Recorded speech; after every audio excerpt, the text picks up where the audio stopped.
Chapter 2. The Pool of Tears. "Curiouser and curiouser!" cried Alice. She was so much surprised that for the moment she quite forgot how to speak good English. "Now I'm opening out like the largest telescope that ever was. Goodbye, feet!"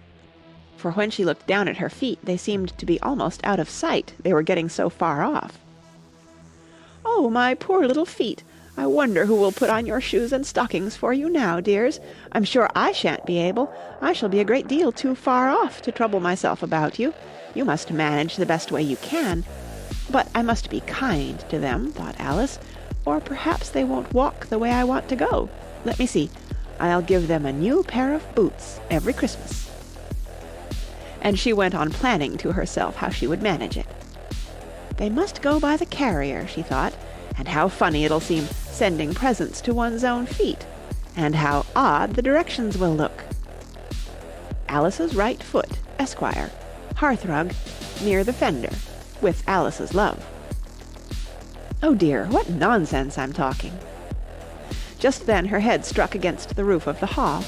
In fact, she was now more than 9 feet high, and she at once took up the little golden key and hurried off to the garden door. Poor Alice! It was as much as she could do, lying down on one side, to look through into the garden with one eye, but to get through was more hopeless than ever. She sat down and began to cry again. "You ought to be ashamed of yourself," said Alice, "a great girl like you." She might well say this. "To go on crying in this way. Stop this moment, I tell you." But she went on all the same, shedding gallons of tears, until there was a large pool all round her, about 4 inches deep, and reaching half down the hall. After a time she heard a little pattering of feet in the distance, and she hastily dried her eyes to see what was coming. It was the White Rabbit returning, splendidly dressed, with a pair of white kid gloves in one hand and a large fan in the other. He came trotting along in a great hurry, muttering to himself as he came, "Oh, the Duchess! The Duchess! Oh, won't she be savage if I've kept her waiting!" Alice felt so desperate that she was ready to ask help of anyone, so when the rabbit came near her, she began, in a low, timid voice, "If you please, sir." The rabbit started violently, dropped the white kid gloves and the fan, and scurried away into the darkness as hard as he could go. Alice took up the fan and gloves, and, as the hall was very hot, she kept fanning herself all the time she went on talking. "Dear, dear, how queer everything is today, and yesterday things went on just as usual. I wonder if I've been changed in the night. Let me think. Was I the same when I got up this morning? I almost think I can remember feeling a little different, but if I'm not the same, the next question is, who in the world am I? Ah, that's the great puzzle."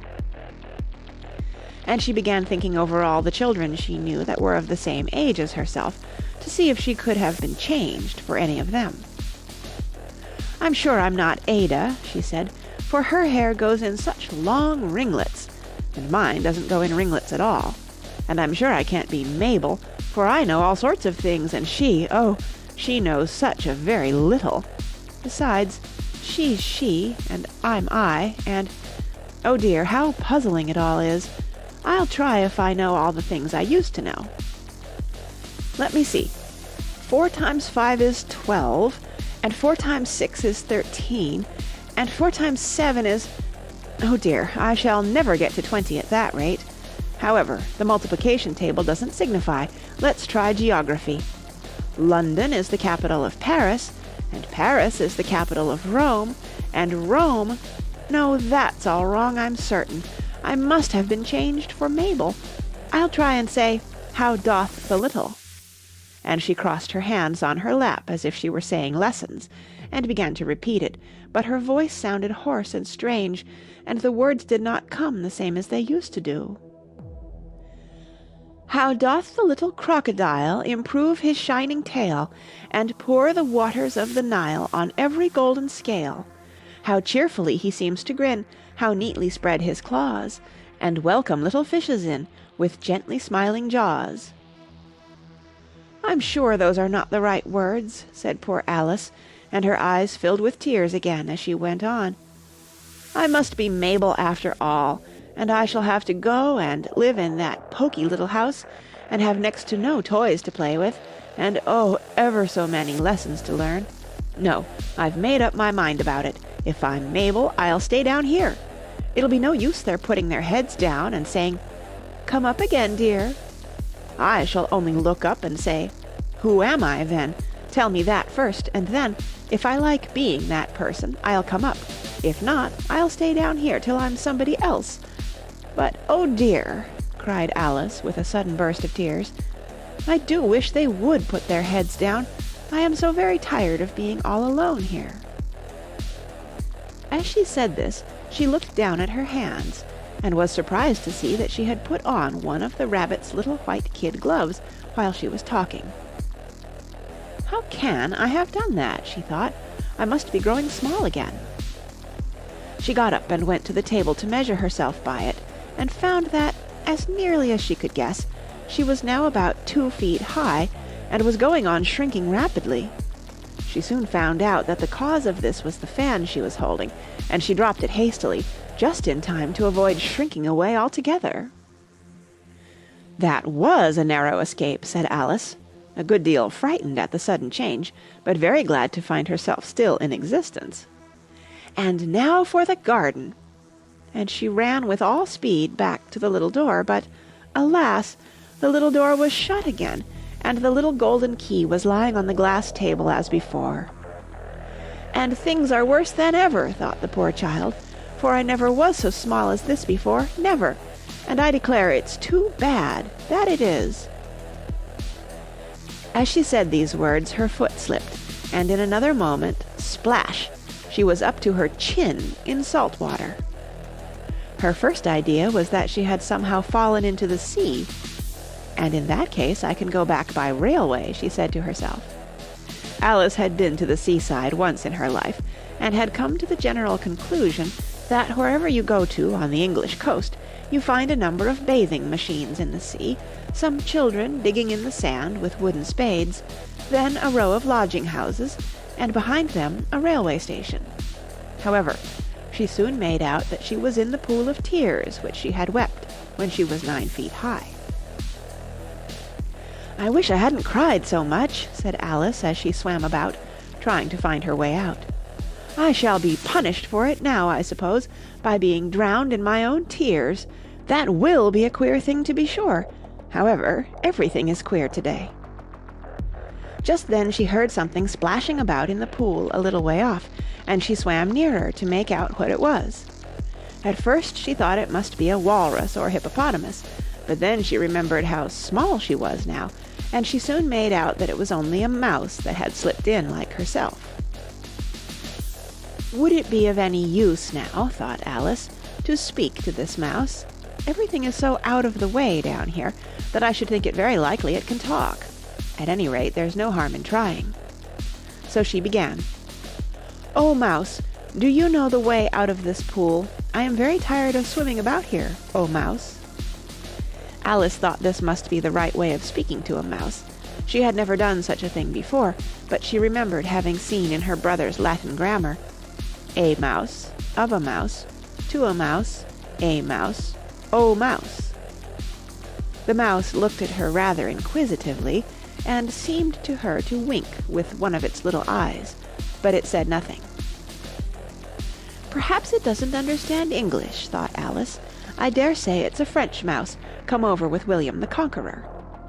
For, with all her knowledge of history, Alice had no very clear notion how long ago anything had happened. So she began again, "Où est ma chatte?" which was the first sentence in her French lesson book. The mouse gave a sudden leap out of the water, and seemed to quiver all over with fright. "Oh, I beg your pardon," cried Alice hastily, afraid that she had hurt the poor animal's feelings. "I quite forgot you didn't like cats." "Not like cats!" cried the mouse in a shrill, passionate voice. "Would you like cats if you were me?"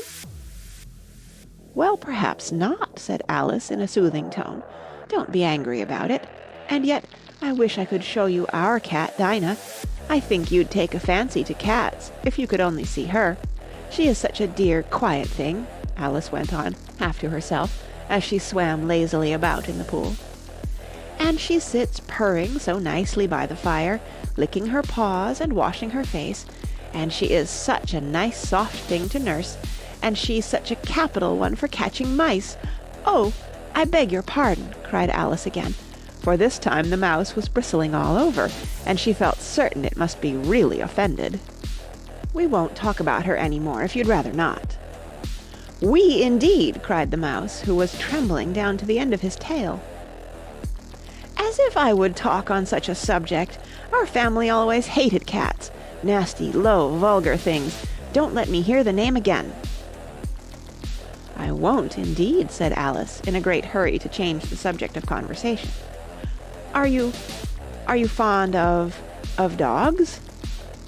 The mouse did not answer, so Alice went on eagerly.